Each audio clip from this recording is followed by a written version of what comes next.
Lenore, the wife of my eldest son, who always treats me like a stranger, visited our home alone. It was rare to see her without my eldest son, Ralph. So as I welcomed her in, she bluntly stated, "Don't come to the wedding, Jody.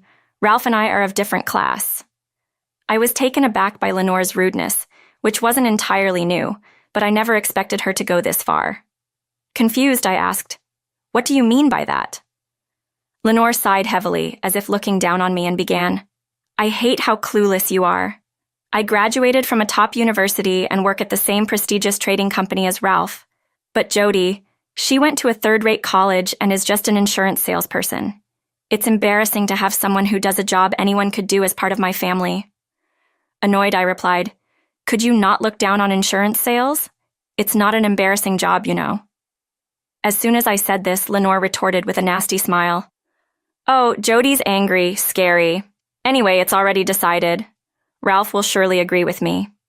Exhausted, I simply said, "Okay." I'm Jody, 65 years old, and I currently work in insurance sales. I've been with the same company since graduation, now working under employment. It's a tough job dealing with failed contracts and customer complaints, but it's rewarding, especially when I land a big new contract and everyone in the sales department congratulates me. I'm a single mother now. My husband and I had differing values, constantly arguing. Ralph, our son, was old enough to witness these unpleasant times. Eventually, the marriage filled with arguments ended, and my husband refused to take Ralph with him. Despite financial uncertainties, I chose to raise Ralph myself. Balancing work and parenting, especially through his rebellious phase, was challenging, but I managed. "The hard-working Ralph I want to marry, and I'd like you to meet her," Ralph told me. It was Lenore, a colleague he grew close to at work. Today was the day Ralph would bring Lenore over. Though Ralph and I lived together, he went out to pick up Lenore. The doorbell rang, and there they were. "Nice to meet you. I'm Lenore. Sorry for the sudden visit.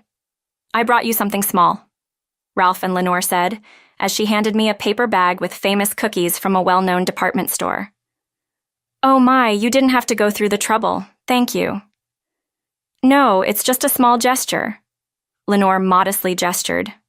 "Thank you for the lovely gift. Please come in," I invited Ralph and Lenore in with a smile. We started with casual conversation. Lenore shared about her upbringing, how she and Ralph got close, and even Ralph's work life, which she spoke of fondly. Then Lenore curiously asked me, "By the way, what do you do for work, Jody?"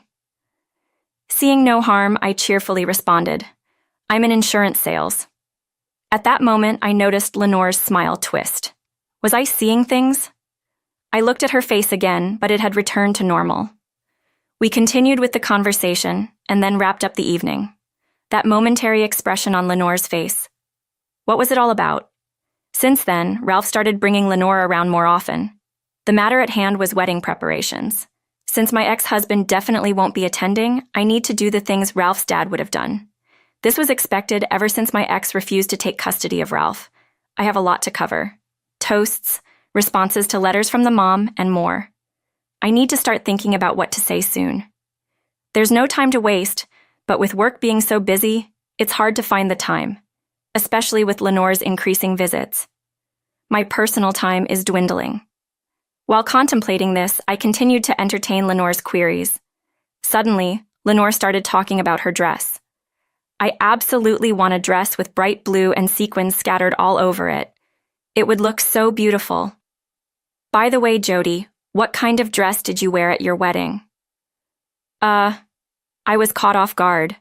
Ralph should have told her I'm already divorced. Ralph interrupted, putting his hand on Lenore's shoulder. "Oh, it's okay. I mean, even if you're divorced, it's all in the past, right? I'd be too embarrassed and miserable to ever get divorced. But then, Jody, you're a stranger to me, so I can't really understand your feelings," Lenore said with a laugh. Feeling uncomfortable, I forced a smile and changed the subject. Ralph looked at me, his face full of apology. Lenore, on the other hand, looked triumphantly at me. Her attitude was becoming increasingly troubling, and her constant reference to me as a stranger was concerning. Every time something came up, she'd say, "Jody's a stranger after all." Ralph would always admonish her, but Lenore seemed unfazed. Maybe she really doesn't have a good impression of me. Her attitude was deteriorating. Even Ralph seemed to be feeling uneasy about her lately. I was concerned about the thoughtful gestures he'd sometimes make. In the midst of all this, Lenore came to visit alone. I wondered who it could be when the doorbell rang, and there she was standing by herself. I was used to seeing her with Ralph, but I decided to let her in, though it felt a bit odd with Ralph not around. Right at the entrance, Lenore looked down on me. "Jody, our class is different, so please don't come to the wedding," she said. I was taken aback by her abrupt rudeness. "What do you mean?" I asked, frowning. I knew Lenore could be impolite, but this was beyond my expectations. Lenore sighed heavily. "I just can't stand your cluelessness, Jody. I graduated from a top university and work in a top trading company like Ralph, but you're just an insurance salesperson from a third-rate college. It's embarrassing to have someone like you in our family," she said with a look of utter disdain. I retorted, irked, "Could you please not look down on insurance work? It's not the shameful job you think it is." As soon as I stood up to her, she sneered, "Jody's angry, scary. Anyway, this is decided. Ralph will surely agree with me," Lenore exclaimed with a nasty smile. She came here without even discussing it with Ralph. I was astounded by Lenore's lack of planning. The idea that the groom's mom wouldn't attend the wedding was unheard of. Then I realized Lenore had initially been hiding her true self. Exhausted from dealing with Lenore, I simply said, "Understood," and sent Lenore home. But privately, I was quite irritated. Despite my tiredness, I didn't want someone as rude as Lenore marrying my dear Ralph. However, the wedding date was already set, and there was only about a week left. What should I do? I was in deep thought. That's it. I had an idea. Then came the wedding day. At the reception, Lenore's friends in flashy outfits were greeting guests and collecting congratulatory money. It seems that the parents-in-law are in Lenore's dressing room. I was secretly waiting in Ralph's dressing room, of course, without letting Lenore know. I had given Ralph a voice recorder, telling him about my interaction with Lenore that day. Luckily, I had recorded it using a voice recorder I happened to have for work. Initially disturbed, Ralph quickly understood after hearing the recording. In the end, Ralph was crying and got very angry for me. He decided to cancel the wedding and break off the engagement with Lenore. But it was just a week away from the wedding. Canceling now would incur a hefty cancellation fee, so we decided to give Lenore a bit of a painful lesson. Finally, the wedding began. As it was a restaurant wedding, the ceremony itself felt more like a casual reception. I decided to wait near a door close to the exit where I could see inside without being noticed by Lenore. Next, the entrance of the bride and groom was announced. The host opened the doors for Ralph and Lenore to enter. Initially smiling, Lenore's expression froze as she glanced around and muttered. Understandably so, on the wedding day, all the relatives were inexplicably absent. It made sense for Ralph's relatives to be missing. Ralph and I had gone around to each relative, bowing our heads and asking them not to attend. But Lenore's relatives were also absent. The seats were all empty. The parents-in-law seemed awkwardly scanning around. They probably couldn't understand why no one was sitting at the relatives' tables. Lenore's friends, too, seemed perplexed upon seeing two completely empty tables, quietly discussing something among themselves. In this situation, Ralph borrowed a microphone from the host and announced, "The wedding is canceled, and this will be a dinner party instead," laughing loudly. "What?"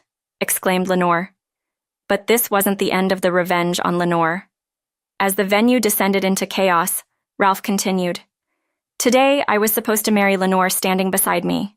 However, Lenore has been treating my mom as a stranger and has always been terrible to her. She even commanded that my mom not attend today's wedding. Here's the proof." Then, the audio from that day played in the hall. "Don't come to the wedding because Jod and I are of different classes." The ugly laughter of Lenore echoed along with her words. Lenore's dad, Hui, and mom, Tiana, seemed to have just learned the reason for my absence from the wedding. They asked Lenora in a shaken voice, "Hey, Lenore, what's this about?"